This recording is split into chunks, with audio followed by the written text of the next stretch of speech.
नमस्कार, good evening. कैसे हैं आप लोग? ठीक होंगे, भगवान से मेरी प्रार्थना है। हमारे बुंदेलखंड में एक कहावत है कि फैसला चाहे देरी से लेना, लेकिन फैसला सोच समझ कर लेना। हर कहावत के पीछे एक कथा होती है और कथा बहुत ही मज़ेदार और अच्छी होती है, कुछ प्रेरणादायी होती है। आप सुनिए, मैं सुनाता हूँ आपको एक बुंदेली कथा। एक महिला की शादी हुई। जब वो शादी करने के बाद अपने ससुराल में गई तो उसका पति अपने घर में एक नेवला पाले था। तो उस महिला को डर लगता था, तो अपने पति से वो बार-बार कहती थी कि इस नेवला को भगाओ। ये किसी ने मुझे काट लेगा, मैं मर जाऊँगी, मेरी जान चली जाएगी। पति ने कहा, नहीं भाई, ये हमारा पालती नेवला है और बहुत दिनों से है और ऐसा नहीं होगा, तुम परेशान मत हो, ये अच्छे से रहेगा। पति उसको कुछ खिलाता-पिलाता रहता, वो नेवला पलता रहता।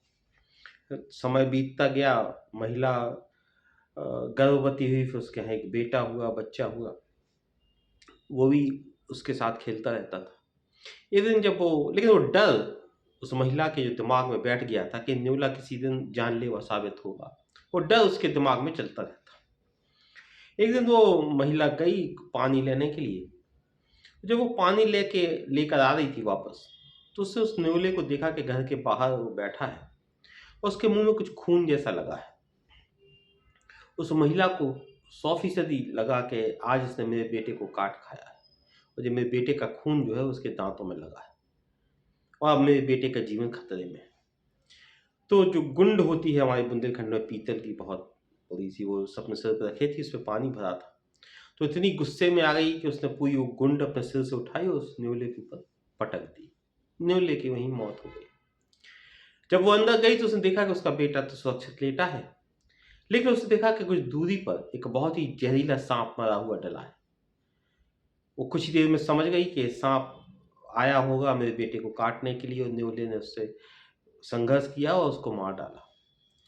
तो उसको लगा कि जिस न्योले ने उसके बच्चे की जान बचाई, जिसके लिए उसको धन्यवाद देना था, उसने उसी न्योले की जान ले ली गुस्से में। तो एक कहानी कहती है कि आप जो भी फैसला लें, हो सकता है थोड़ा देर से लें, थोड़ा विलंब लें, थोड़ा समय लेके लें, लेकिन सोच समझ कर लें। अब आप इस कहानी को सुनने के बाद याद करिएगा कि ज़िंदगी में कितने फैसले आपने लिए, जो जल्दबाजी में लिए, वो गलत साबित हो गए। बहुत सारी दोस्तियाँ जो आपने सिर्फ़ इसलिए ख़त्म कर दी क्योंकि आपको शक हुआ, उनका देखकर कि इसने हमारे बारे में गलत कहा। बहुत सी रिश्तेदारियाँ जो आपने जीवन में आईं आपके, और आपने इसलिए ख़त्म कर दी क्योंकि आपको सिर्फ़ लगा कि ये व्यक्ति आपके लिए ठीक नहीं है। बहुत से ऐसे संबंध, रिश्ते, नाते, दोस्तियाँ, आपसी व्यवहार जो सिर्फ़ इसलिए ख़त्म हो जाते हैं कि हमें लगता है कि हमारे लिए ठीक नहीं है, इसने गलत किया होगा। और फ़ैसले लेने में हम इतनी जल्दबाज़ी करते हैं कि बिना किसी बात की तह तक पहुँचे हम फ़ैसला ले लेते हैं। तो आज की कहानी सुनकर बताइएगा कि क्या आपकी ज़िंदगी में भी ऐसा कभी कुछ हुआ है कि आपने कोई फ़ैसला लिया हो जल्दबाज़ी में और वो गलत साबित हुआ हो? इसलिए बुंदेली कहावत है, फ़ैसला चाहे देरी से लीजियो, लेकिन सोच समझ के लीजियो। नमस्कार, गुड नाइट, शुभ रात्रि।